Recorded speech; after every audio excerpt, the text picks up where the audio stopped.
You will hear a number of different recordings, and you will have to answer questions on what you hear. There will be time for you to read the instructions and questions, and you will have a chance to check your work. All the recordings will be played once only. The test is in 4 sections. At the end of the test, you will be given 10 minutes to transfer your answers to an answer sheet. Now turn to Section 1. Section 1. You will hear a conversation between Peter and Jim talking about some details for their shared accommodation. First, you have some time to look at questions 1 to 4.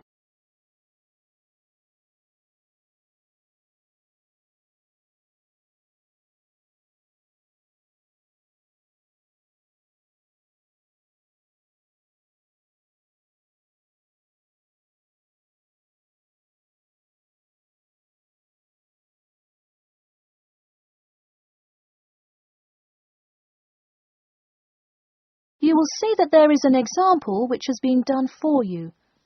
On this occasion only, the conversation relating to this will be played first. Hey Jim, it's Peter. Oh hey Peter, what's up? I thought I'd call so we could hammer out the details for next year's lease. Peter says that he wants to hammer out the details for next year's lease with Jim. So, lease has been written in the space. Now we shall begin. You should answer the questions as you listen, because you will not hear the recording a second time. Listen carefully and answer questions 1 to 4. Hey Jim, it's Peter. Oh hey Peter, what's up? I thought I'd call so we could hammer out the details for next year's lease. That's a good idea. Did we ever decide on how to split the total rent? Well, I was thinking, since my room is bigger, I probably should pay a little more. So I could pay £110 and you could pay £80. Does that sound okay? Considering that my old apartment cost me £100 for a smaller room, I'm definitely all right with that. Hey, I was looking at a map of the area and can't seem to find a bus stop near it. Do you know where we would catch the bus? Well, the bus is actually pretty far from us, but we have that garage that we can park our cars in. Wow, that's great. Convenient parking is hard to find, so we're lucky we have that. Okay, so we have a whole lot of things we'll need to buy when we move in. How do you want to split that up? I was wondering, do you still work at the supermarket? Yep, every Tuesday and Saturday. Would you be able to buy things from there if I sent you a shopping list? Sure, I can do that. Great. Then I can take care of whatever else we need that you wouldn't get at a supermarket. If you want, I'll pick you up from work that day and we can go to the apartment together. Oh, that would be great, thanks. No problem. That way we can split the cost of petrol. Works for me. It's so expensive these days, isn't it? It's downright obscene. Before you hear the rest of the conversation, you have some time to look at questions 5 to 10.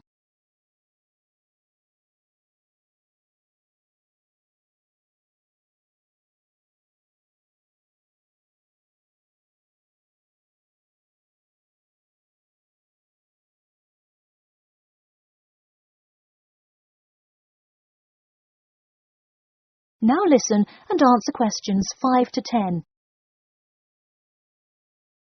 So let's figure out what appliances we need. Do we have a microwave? Yes, the landlord's providing that for us. Hey, do you still have that space heater, though? We need one for the kitchen since it's not connected to the central heating. All right, I'll bring that. Anything else? Well, I have some dining room and living room furniture I can bring, so that should take care of most of the big stuff. You know what we do need, though? Could you bring a toaster? I actually don't have one. It doesn't come with the microwave. No, the landlord is only supplying the microwave. It would really help if you could bring one. Okay, I'll pick one up at the store. You know, I also have this cool antique rotary phone that would be a cool addition to the apartment, sort of as decoration and utility. Oh, cool. The only thing is, we'd have to put it in the kitchen unless you want it in your room. Why not put it in the living room? The living room's too loud to have a phone conversation. The noise sort of carries, so if one person is trying to watch TV or have friends over, the person on the phone won't be able to hear. Okay, well I guess kitchen it is then. Any other big things we need? That seems like everything.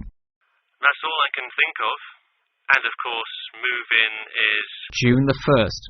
I can't wait. We'll be able to watch the big game in our new apartment. It's going to be awesome. Yeah, we can move in the morning, and then Friday night we can sit back and cheer on Liverpool. I have an exam in the morning, but we'll be done around 11 a.m. and can move in after. Wait, Liverpool? You're joking, right? I thought you were a Manchester United fan. Man U? No way. Liverpool all the way. Oh no, I don't know if I can live with a Liverpool fan. That is the end of section 1. You now have half a minute to check your answers.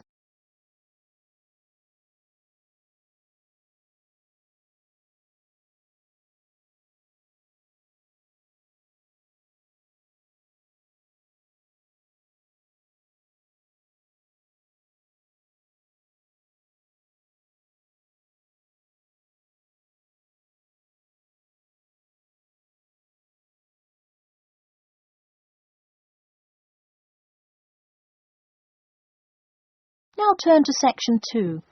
Section 2. You'll hear an HR representative of Earn and Learn giving some information about her company. First, you have some time to look at questions 11 to 16.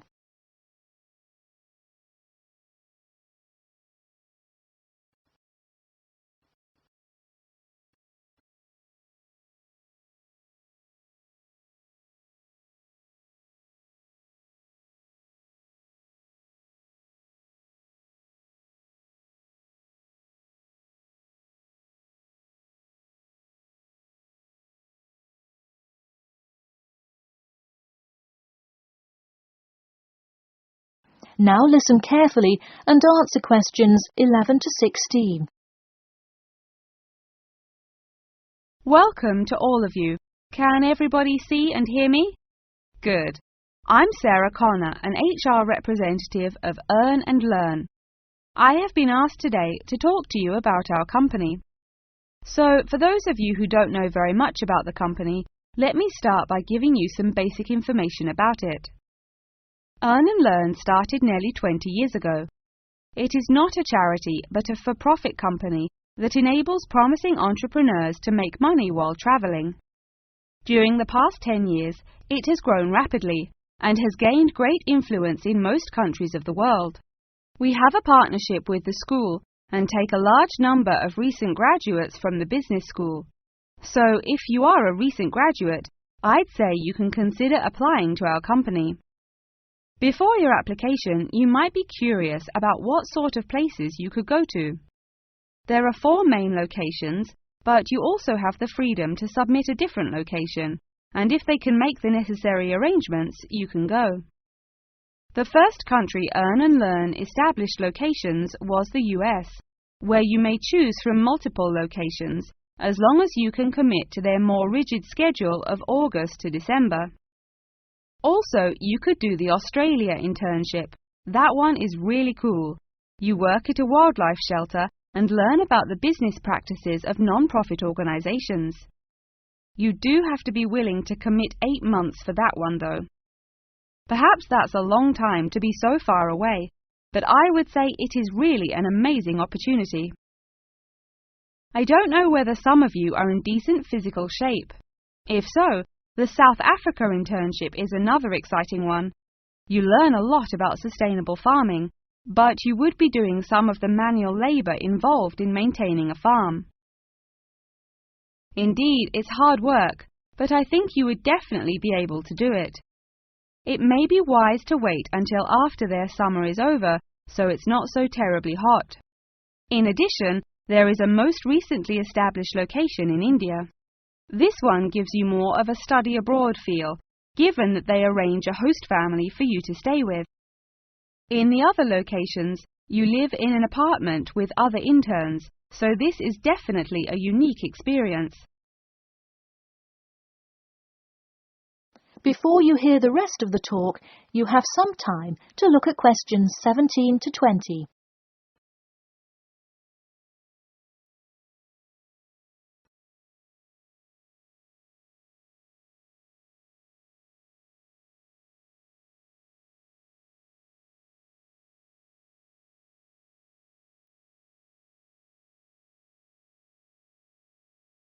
Now listen and answer questions 17 to 20.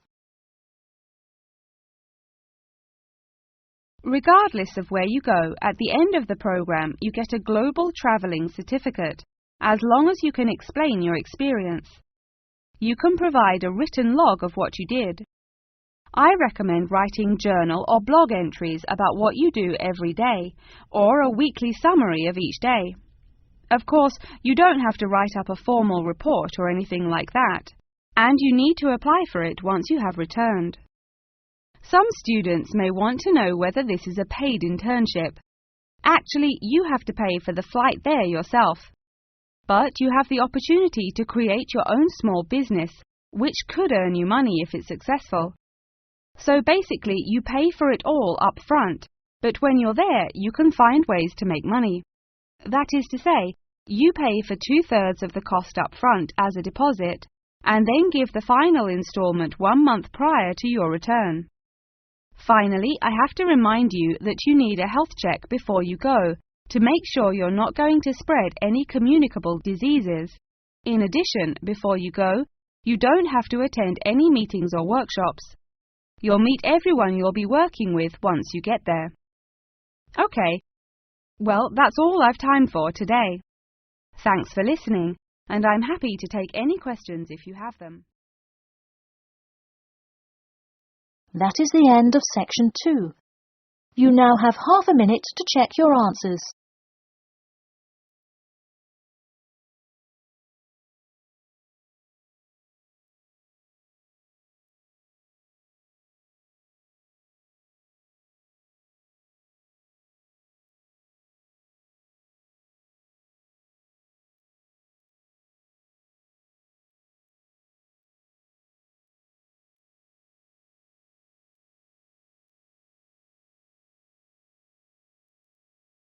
Now turn to section 3. Section 3. You will hear a student called Margaret Parkinson talking about the class she missed on Thursday with her professor. First, you have some time to look at questions 21 to 26.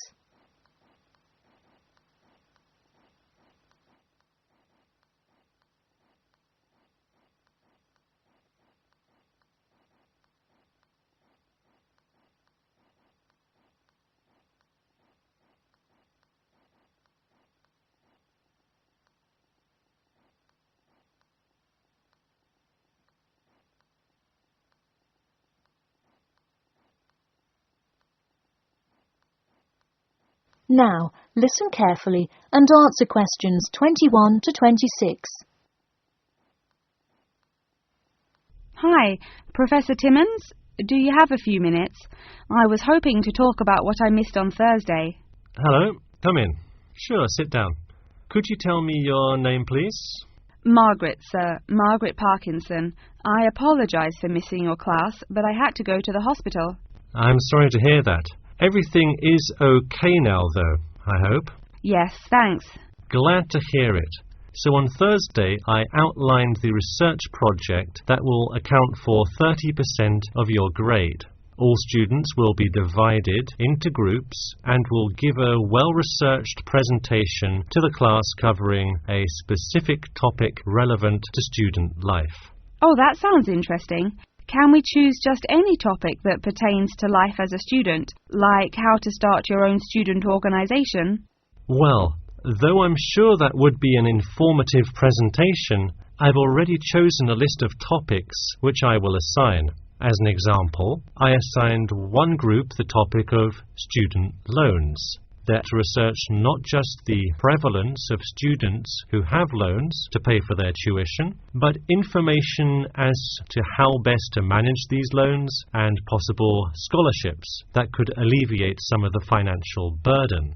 That one sounds particularly interesting to me. Could I request that topic? I could easily find out a lot about it by stopping by the finance office on my way to class. Unfortunately, that one's already taken by another group. I have, however, assigned you to a group and given you all one of two choices. Oh, I see. What are the choices? The first is discussing smoking, trends in the number of student smokers compared with the general population, popular reasons students take up smoking, and more healthy alternatives to smoking. That one could be interesting. I'm not a smoker myself, but we'll see what my group thinks. If we did choose this topic, we would rather not put our fellow students on the spot to interview them. Where else could we gather information? How about where the cigarettes are sold? Oh, that's a great idea. I could interview the manager of a supermarket and find out the average age of people buying cigarettes, or how much they buy, that sort of thing. Precisely. Okay, I'll keep that in mind. And what was the other topic? The other topic is the practice of natural medicine. It sounds far more specific than the others, but it is more of an exercise of outlining a career path. If your group chooses this, you would cover the specifics of becoming a doctor of natural medicine, how to become licensed to practice natural medicine, what the career outlook is, etc. You could find much of the information you need on this in the careers office. Wow, that would be really helpful, not just in learning about natural medicine, but in how to approach researching any career path. That's the idea. I want groups to really think outside the box to find information on their topics. They should interview multiple sources. Okay, now I think I have the general idea. Before you hear the rest of the talk, you have some time to look at questions 27 to 30.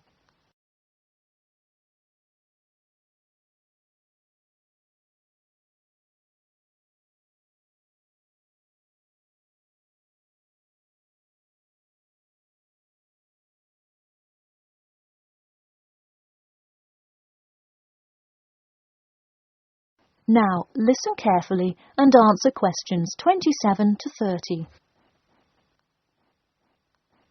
When is the presentation due? I expect each group to send me an email attachment of the plan ahead of time by October 10th, so that I can ensure that you are on the right track. Oh, that's actually really reassuring. I would hate to spend so much time on a presentation only to find we had taken it in the wrong direction. So when is the presentation? I let groups choose from the list of time slots I have between November 1st and November 5th. Okay, how about the 3rd? I'll have to check with my group, of course, but maybe we could write a tentative time? Sure, let me take a look. I'm actually booked completely through the 3rd and 4th now. How about sometime in the afternoon of the 5th? Great. How about 2 o'clock? No problem. I'll pencil your group in. Okay, thanks. And to clarify, what exactly is due in the first phase? Before the October deadline, I want your group to have compiled resources and then to provide some initial data analysis to support your claims. Okay, so data analysis is due the 10th of October, and then the Presentation? Yes. The final phase is simply giving the presentation on the 5th of November. All right, I think I have all the information I need. Thanks. You're welcome. See you in class tomorrow. That is the end of section 3. You now have half a minute to check your answers.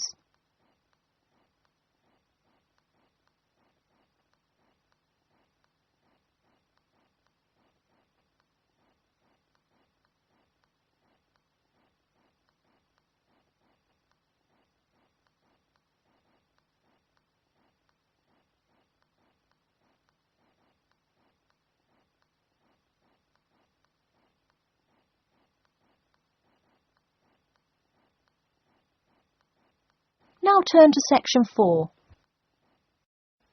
Section 4. You will hear an introduction about an eco-friendly building called the Gherkin. First, you have some time to look at questions 31 to 40.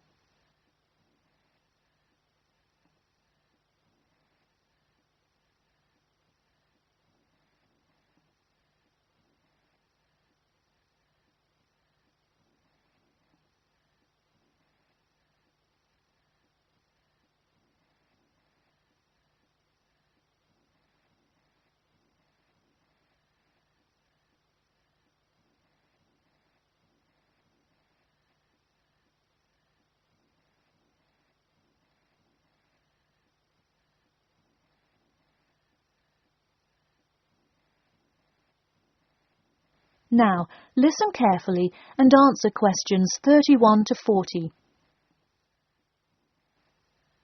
Today, I'd like to tell you about how UK architects are playing their part to address the issue of global warming.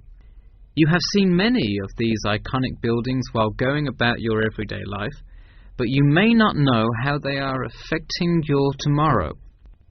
In 2003, construction was completed on the famous Swiss rebuilding, or more informally called the Gherkin, a true masterpiece commissioned by the law offices of Foster & Partners. This is not the first ambitious endeavour of the firm. They are renowned for their various philanthropic environmental efforts. The Gherkin, with its cut-and-edge green initiative and sharp design, is gaining recognition as an icon in modern architecture. You can pick it out of the London skyline by its unorthodox cigar shape. While its appearance is the obvious attribute at which to marvel, there is far more to this building than meets the eye.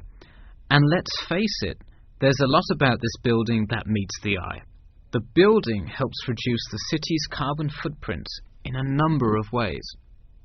Just a quick note, in case you're not familiar with the term carbon footprint, get used to it. It's a buzzword you'll hear relentlessly to talk about reducing emissions. Think of it as the amount of harmful greenhouse gases that are given off into the environment by a single person, organisation or product. So going back to the Gherkin building, perhaps the most obvious as well as the most significant eco-friendly feature is the glass windows, which allow light to pass through the building, both reducing heating costs and brightening up the workspace. The ingenuity behind the various eco-friendly aspects of the Gherkin has seen its fair share of publicity, both from serious and silly sources. In a recent April Fool's Day edition, One e-publication printed a story detailing plans to replace 50% of the current exterior with grass, which would not only make large steps in the name of sustainability, but also give the building the green hue that would truly earn it the nickname of the Gherkin. The only drawback is, as you may have guessed, that this story was an April Fool's Day joke and completely made up.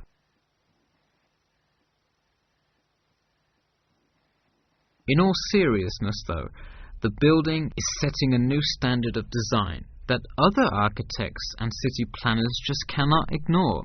The building's bold and cost-efficient design has won a number of architecture awards, including the Sterling Prize, the London Region Award, and the Empress Skyscraper Award, among others. The design comfortably accommodates a large number of offices, while keeping maintenance and operation costs down, striking a superb balance between nature and the workplace. Nature is well and good, as long as the weather is nice outside. Given London's notoriously bad weather, the architects knew they must devise a quality temperature regulation system, and that they did. A special system designed to reduce the building's reliance on air conditioning was devised that cuts consumption in half compared to standard office buildings.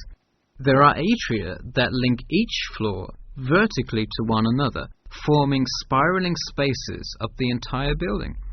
They serve not just as social common spaces, but also act as the building's lungs, distributing clean air from the opening panels in the facade through the entire building. The building isn't all business though. It has its fair share of fun as well. At the very top, a club room offers a picturesque entertainment spot for company functions, private parties, etc., with a breathtaking panoramic view of the city. The creation of such an innovative structure has many wondering what the future of urban planning and architecture may be. Well, if the other projects currently commissioned by Foster & Partners are any indication, the entire city constructed with similarly eco-friendly buildings is not far in the distance. The Masdar City development aims to create a desert city that produces zero waste and removes as much carbon dioxide from the atmosphere as it puts in, a huge feat in protecting our Earth. The gherkin is a truly impressive feat, yet it is not the only one worth noting. Now to move on to another green initiative, I'll tell you about the Eden Foundation building found in Cornwall. That is the end of section 4. You now have half a minute to check your answers.